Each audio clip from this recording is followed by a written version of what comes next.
What Extend really is it's Apple Care for everyone. It's Apple Care for every brand and retailer out there that wants to offer a great service to their customers. And we sell the product as such. Customers have more trust in a brand when a third party is willing to stand behind their product and cover it from breaks and accidents and issues. When you start getting into $1,000 plus items, it's not as effective to price things at that 15% of product retail. And so that threshold will typically come down. So on today's episode, we're going to be talking about product protection and warranties in the world of e-commerce. It's a great episode you don't want to miss, so do stay tuned. Welcome to the 2X e-commerce podcast show. I'm your host, Kunle Campbell.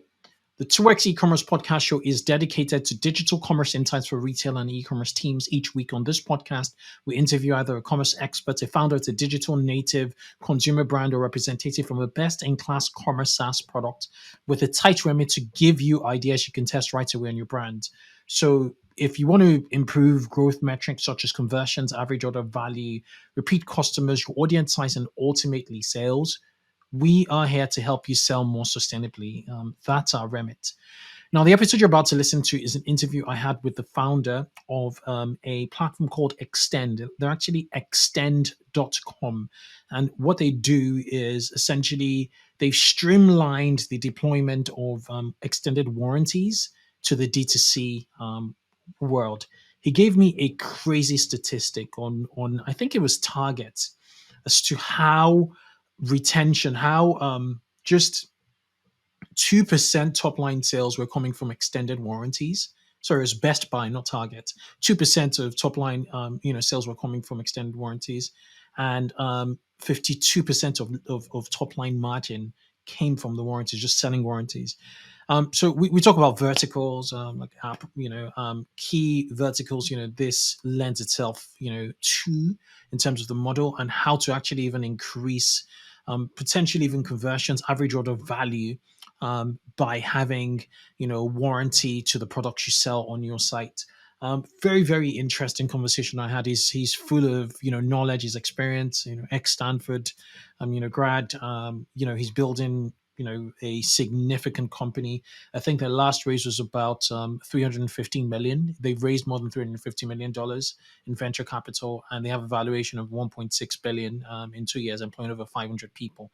So it's quite a significant effort that they're doing, but that they're making. But the interesting thing is they're seeing this opportunity, this huge opportunity in D2C, and they're trying to give you the extended, warranty opportunity from a tech perspective and also financial perspective, available to more, listed companies to D2C companies. So it's essentially democratizing, just extended warranty to any and every merchant, thereby potentially increasing the average order value, potentially increasing conversions if people are not very sure if it's going to break or not. Your products are going to break or not.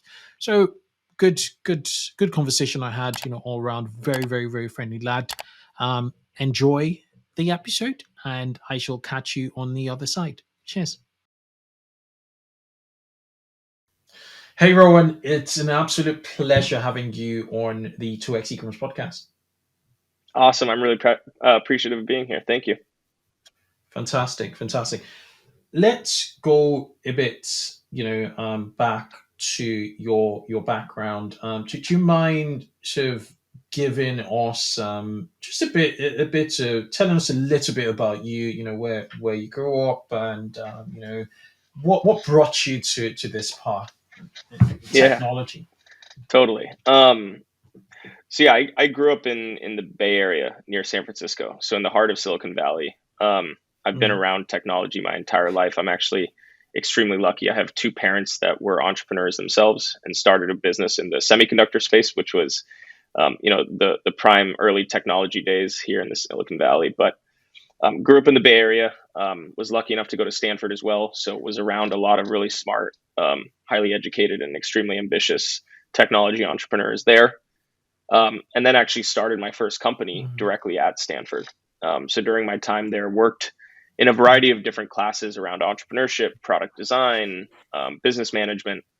And it just got me so excited about the opportunity that was there for even younger folks like myself at the time to start a business. And so started a company, raised some money. That company was in the HR tech space. So quite different than what I'm doing today, but it was an amazing learning experience. Got a ton out of it, had an amazing team, some great investors and some awesome customers also. So learned a lot about how to build and scale a business, and definitely made a ton of mistakes in the process, which just further helps that learning process. After that, I sold that and then went to a different company that was much larger and much more of an institution, which was Boston Consulting Group, which is one of the top 3 consulting firms in the world, has an arm called Digital Ventures. At Digital Ventures, the mandate was quite different. It was take the firm's Fortune 500 clients that they had and help them build new and innovative software products. So I actually ran a team of about 45 or 50 engineers, designers, and product managers. And our goal was to go in and build these software solutions like a consulting agency, as well as like a product and development agency, take them to market, but also help commercialize those new products for these companies. So we would hire them new teams that were focused on digital products when many of them weren't very accustomed to digital products. These were large banks, old school insurance companies, in many cases, materials manufacturers or oil and gas businesses that hadn't thought about technology innovation and candidly were feeling the pressure because there were startups eating their lunch on a day-to-day basis. And so we would really help them quickly and effectively take new products to market. And it was there that I got to get a better insight into how do you build software and technology for the enterprise, not just for SMB and mid-market customers, but really for full-scale, large-scale enterprise businesses as well. And so that was a great experience that candidly led us to a lot of the thought process that we had around starting this business in Extend. Super interesting. Super interesting. Just want to drill you on a question. How different is it building, software solutions for an enterprise versus, the SME market? What are the critical? It's a great question. I think it's amazing that platforms like Shopify and BigCommerce and whatnot are around because it gives early stage entrepreneurs a better platform to get started with their business and not have to worry in many cases about the technical build outs, et cetera, and they can focus on their product. What's also fantastic for us as a result is it's a much more templatized process at the SMB. You know what the platform looks like, you know what the requirements are, and you can build a simple app that facilitates sort of what you want to do from a business value creation perspective.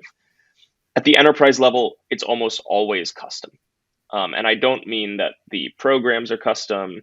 I mean that their technology stack in many cases was built for them with external consultants and external agencies and external developer teams. And what that means is that we need to be very flexible from a platform perspective in order to facilitate integrations and activations at the enterprise level. And candidly, that's been where a lot of companies in our space have crashed and burned, is they can't figure out the retail technology stack for the large enterprises, and they can't get them live in any meaningful or reasonable amount of time. So it's quite different building for the enterprise. I would say it's much more hands-on and very consultative. Okay, let's talk about Extend. What is the value proposition for Extend? How did you ideate Extend? You're right now 900 merchants strong, 6 million customers. You're even in stores, so you have an omni-channel, footprint, 6,000 plus stores. So with all of that, how did you sort of spot the problem? When did you start Extend, and where are you now? Yeah. I like to joke with people that when I was 5 years old, I used to wake up thinking about extended warranties and protection plans, but that unfortunately isn't the case. I think taking a step back, working in the consulting world with these large enterprises, you realize that, as I mentioned, everything that they do is largely custom built and custom fashioned. When working with large insurance companies, I also realized that they had a large portion of the market that they couldn't address because they didn't have technology that enabled better distribution to those businesses. And that was across a variety of different kinds of insurance lines. But as it relates to Extend specifically, we saw an opportunity where if you look at the top 1% of retailers, Amazon, Costco, Walmart, Best Buy being a prime example that people here in the States usually think about when they think about extended warranties, the top 1% of retailers are all offering extended warranties to their customers. These programs are incredibly profitable and drive an immense amount of business value. The fun stat that I love to share with people is Best Buy in 2018 did 2% of their top line sales from extended warranties. That 2% of their top line sales translated into 52% of their overall profit. Just think about that. 52% of the profit Best Buy generated in 2018 came from the sale of extended warranties. So there's an incredible amount of business value that can be driven through these programs and through these offerings. And yet when you go and look at every one of those products that Best Buy is selling, JBL, Logitech, iRobot, those brands were not offering extended warranties on their D2C websites. And that was really an aha moment for us of why wouldn't they be taking advantage of this incredible business opportunity, especially when it's clear that customers want these offerings around extended warranties. Otherwise, Best Buy would not have a business selling them. And we learned that it was really a technology issue. It was a technology limitation. The legacy insurance carriers that hold the risk or underwrite these programs for extended warranties didn't have the ability to integrate one-off with a wide set of merchants. So what did they do? They focused on Best Buy, right? Every 3 years, they'd go through an RFP process and try to win more of Best Buy or Amazon or Costco or Walmart's business. And the rest of the market, the other 99% of retailers and brands, were left unserved, or what we call unattached. That was really the moment where we realized there's a model for building a business that not black boxes, but simplifies the overall architecture needed to support a program or offering around an extended warranty, for example. Think about companies like Stripe, Klarna, Affirm, Afterpay. Affirm, Klarna, and Afterpay took what me and my friends called layaway and turned it into this sexy buy now, pay later product that you would actually tell your friends about using. We're really doing the same thing for extended warranties and protection plans. So we're an API first solution that makes it easy for merchants and retailers to offer extended warranties and protection plans to their customer without any additional risk and while driving significant amount of business impact, pure margin revenue to their bottom line. And so it's fully accretive from a revenue and margin perspective. And Extend handles all of the touch points and customer claims aspects on the back end through our digital platform that handles claims. And we have an over 93% CSAT score today. So customers love the experience and love the value that they're getting, and merchants can grow their business and continue to succeed in the market. Okay. That's a lot to take in. I want to sort of visualize Extend from a customer perspective. When I see Klarna, I know it's a payment option. So from a shopping experience perspective, when does Extend sort of start to present itself as an option? When do I start to consider extended warranty? So when I typically buy my Apple, my Apple devices, it is certainly a consideration at checkout. There's always that upsell essentially of Apple Care. Not all brands are have the same sort of offering as Apple. How have you, as an API first solution, how have you guys sort of figured out how to present Extend as a or extended warranties as something appealing to product purchases online? Yeah, totally. So there are a couple questions there, right? I think you hit the nail on the head, which is there's a modality that works for customers to protect the products that they love and use. And Apple Care is candidly the best example of that in the market. But you also made a good point, which is it's not possible for every brand and every retailer to have an Apple Care-like experience. It's really difficult to build. Apple owns the supply chain. Apple owns the retail locations. So they have a lot of business infrastructure to support that. What Extend really is it's Apple Care for everyone. It's Apple Care for every brand and retailer out there that wants to offer a great service to their customers. And we sell the product as such. So I think that's the first point. I think the second thing you touched on is how do we really get in front of merchants and retailers and make them excited about this? Again, most product companies and most retailers sell things on Amazon. Many do, at least. If you go to Amazon and take a look, you will see an extended warranty offered on all of those products. So the first thing I say is, guess what? Another retailer is actually making money on extended warranties and by selling them on your products. Wouldn't you want to create a parity offering, an equal offering for your customers if they want the service? Not everyone buys extended warranties. I wish they did, but not everyone will buy an extended warranty, and that's okay. There are customers that want these offerings. Online, we see about 10 to 15% of customers buying the extended warranties, and we think it's important that these merchants 15%. Yeah, 10 to 15%. Different product categories and price points will convert differently, but around 10 to 15% is the average. And so customers are really demanding these offerings and services. With some of our partners, they actually surveyed their customers and heard that they browsed on the brand's website and then went to Amazon to buy it because they weren't offered an extended warranty on the brand's website. So they're losing direct-to-consumer customers where they can build a stronger relationship and, as you know, have higher margins to these other retailers that are offering services. Value-added services, we believe, is a differentiator from a branding and CX perspective. So that's how we get in front of merchants. Okay. And the last piece was around customer experience, right? Is like, how do we merchandise these to customers and where in the funnel? And we have a suite of offerings for our merchant partners to effectively merchandise these to their customers. The first is on the product display page, so the PDP. Oftentimes there, it's an educational component of, hey, if you're interested in buying this product, know that you can also get an extended warranty onto it. When customers click add to cart, we also have a pop-up modal that presents a lot more information on fast and easy claims, details about the coverage that the customer is getting. So accident protection or breaks and spills, and that the customer will be covered in those situations.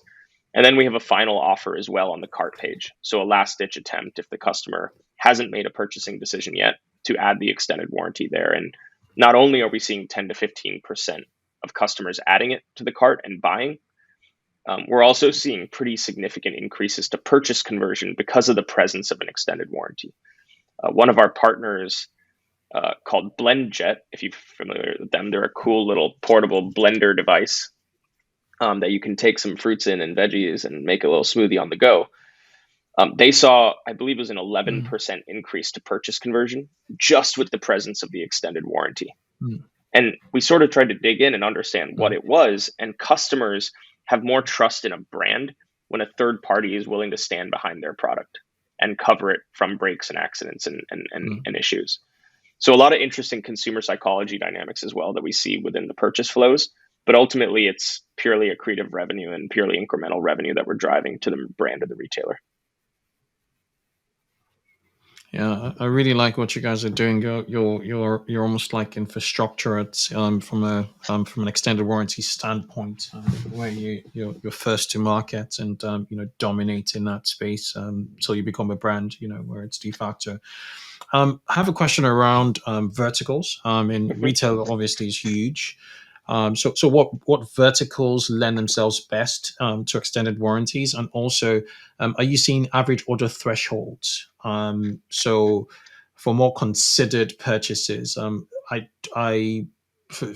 using the Apple analogy again, because the AirPods are so tiny, I will get extended warranty for the AirPods. But I don't think I'll get it for a case. Obviously, there's no point for a case, right? Like a phone case, but I will get it for the iPhone or a MacBook Pro.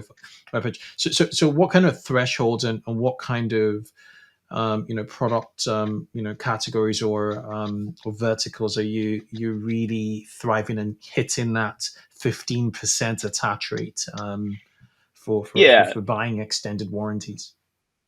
No doubt price point plays a factor in someone's decision making. That said, the first extended warranty we ever sold was on a $14 pair of headphones. And it was not a shock, but I was surprised, right? Oh, wow, a customer wants to buy an extended warranty on a $14 pair of headphones. Why?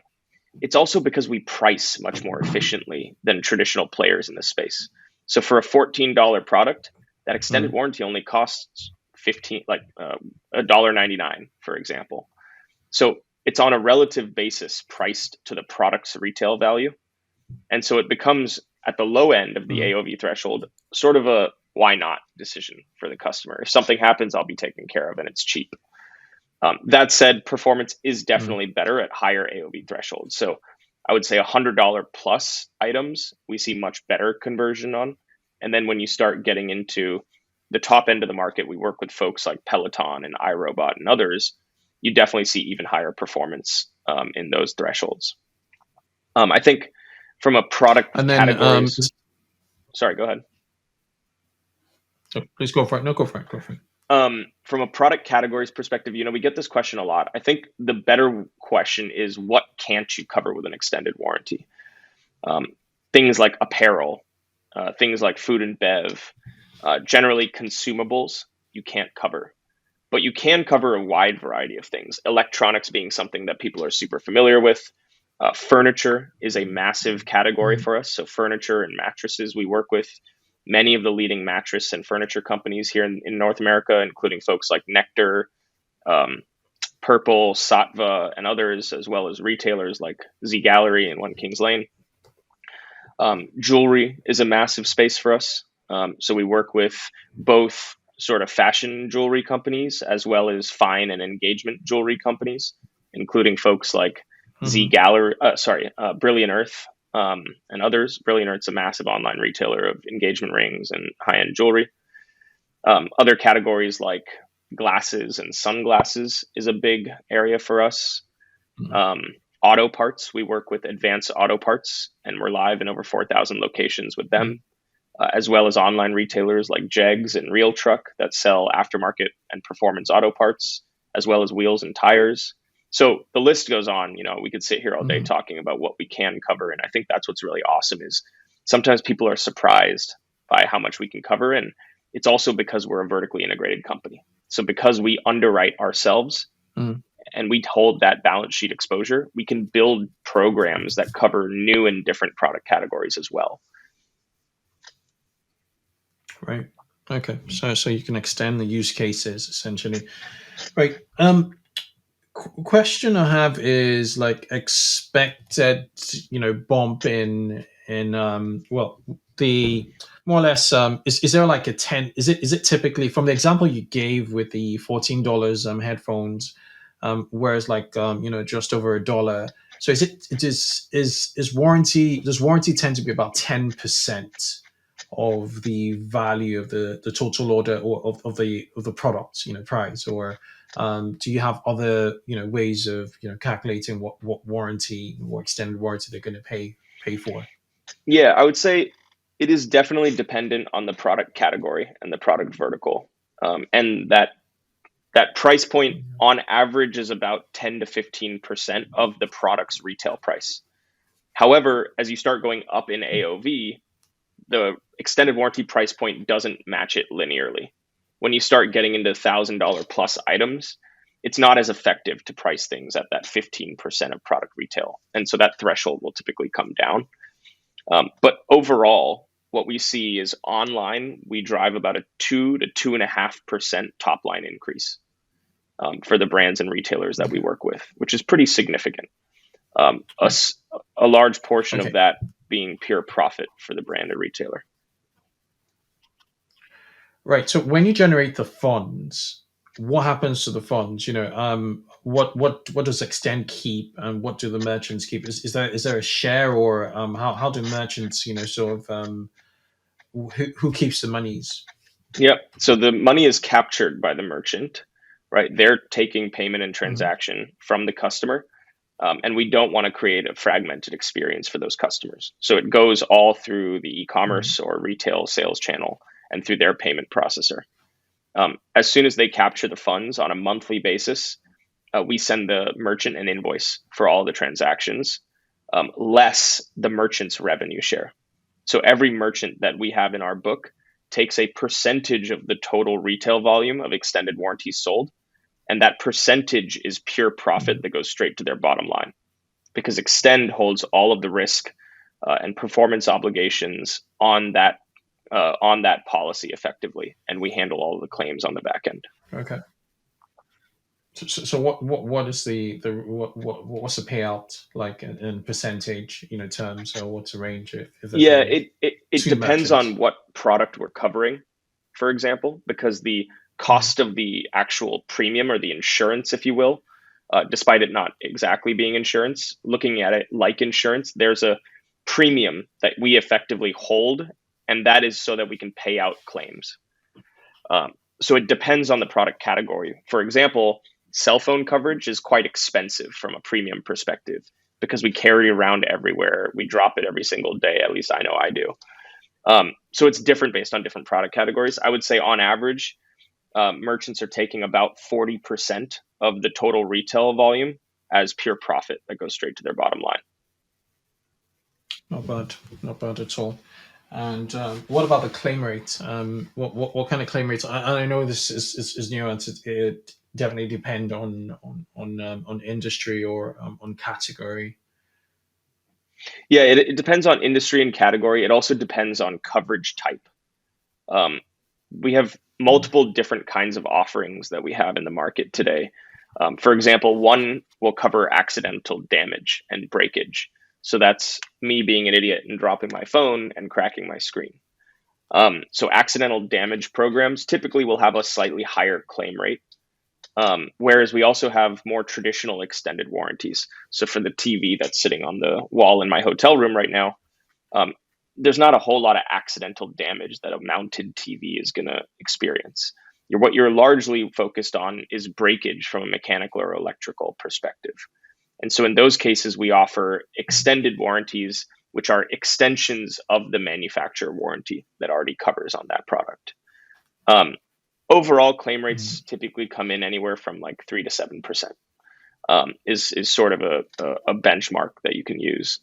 So it's not a massive volume of claims, but it is a significant portion of customers who might have an issue and want to get taken care of, and we enable that. Right. Okay. So really, so if you're doing high AOV and you're pumping a lot of transaction volume, you could hedge yourself against the potential of a claim actually taking away profits, and on the long run you're more profitable, I would guess.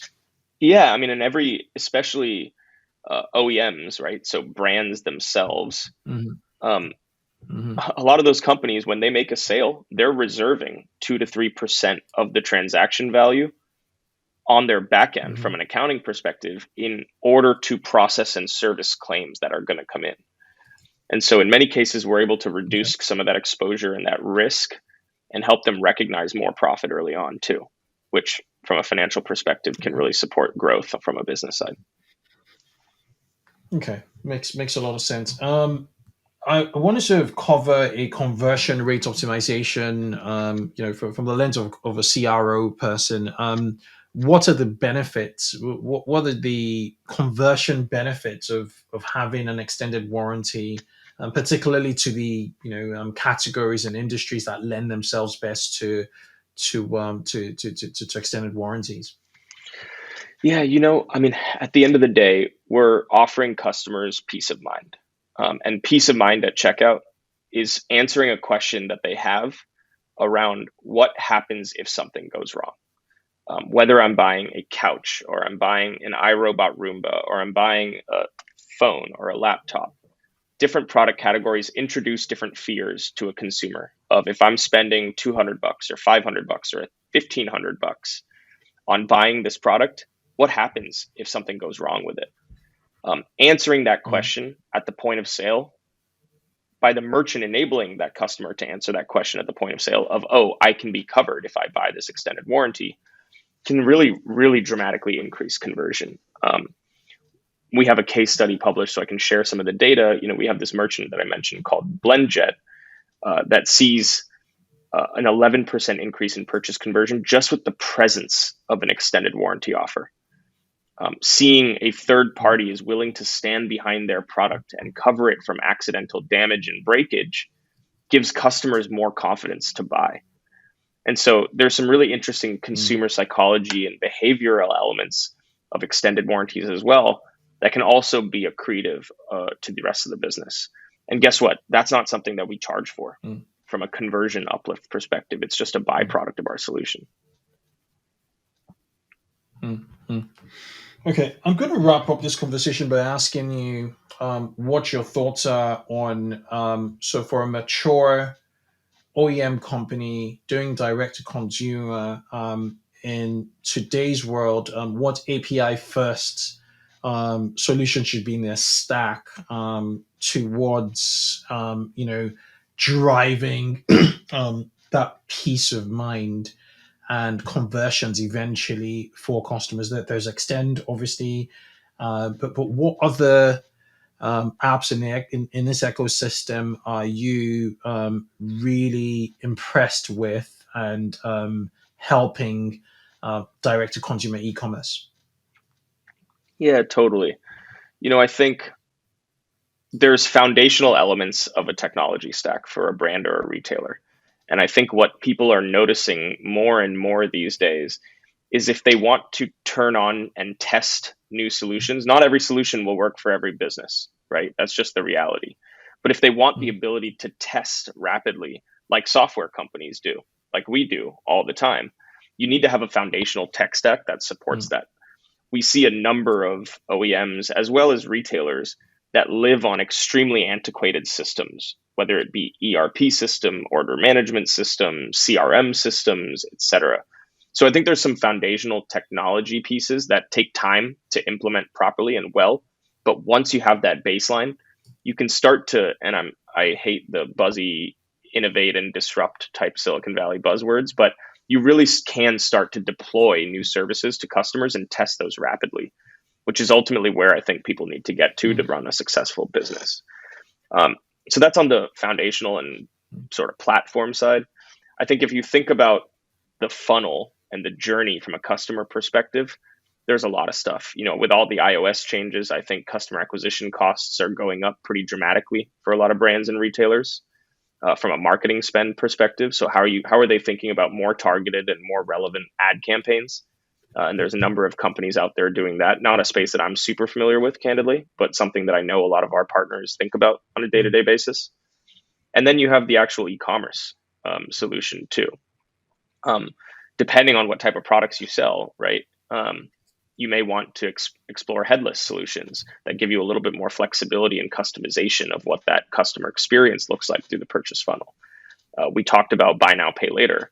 I think it's an amazing solution within certain segments for customers, where using a buy now, pay later solution can dramatically increase your conversion. I sometimes have questions on should someone be financing a $25 t-shirt, but we'll leave that for a separate conversation over a beer. And then I think there's, one-click checkout is an area that people are really excited about. I know the folks over at Bolt quite well. They've grown a lot. And then the e-commerce platform itself too, right? I mean, Shopify, we work with Shopify. We're a certified plus partner on Shopify. We work with BigCommerce. We're an elite partner on BigCommerce. We have integrations with Magento, Salesforce, WooCommerce, and more. So we have broad coverage because we want to serve merchants wherever they are. But the platform that you're working on is a pretty significant consideration as well. Super interesting. I thoroughly enjoyed this conversation. Rohan. For those who want to find out more about Extend, it's simply just extend.com. Great domain name, by the way. And are you yourself active on any social media platforms? People might say, hey, I just like the way Rohan sounds and I'd like to follow him. What social media platforms are you most active in, so we link up to your socials? Yeah, absolutely. I'm on LinkedIn. That's probably where I'm most active. So I think my profile here, I can tell you in a second, or you can list it on the podcast page. We'll link to it. I think we're connected. Yeah, we are. It's just linkedin.com, Rohan Shah 8. So my name with the number 8, but can link it to there. Would love for people to connect with me if they have questions they want to ask. Can easily just ping me on LinkedIn. I'm also just Rohan at extend.com. So if people want to send me an email, if that's easier, happy to do that. I'm not as active on Twitter as some people are. Just got a lot of stuff going on, so it's a lot of noise these days. But LinkedIn and email would be fantastic. And then if anyone has questions, we're launching some new products that I think are exciting that I can share more information about directly. So if people have more questions or whatnot, would love to connect and love to chat with them. But I appreciate you making time. Enjoyed chatting with you here today on the podcast. No, no. Thank you, and we're looking forward to you coming over to Europe and the UK at some point in the near future. We looking next year or sometime this year. That's the plan next year. Okay, all right. So yeah, great to connect, and yeah, thank you so much for coming on to eCommerce podcast. You got it. Talk soon.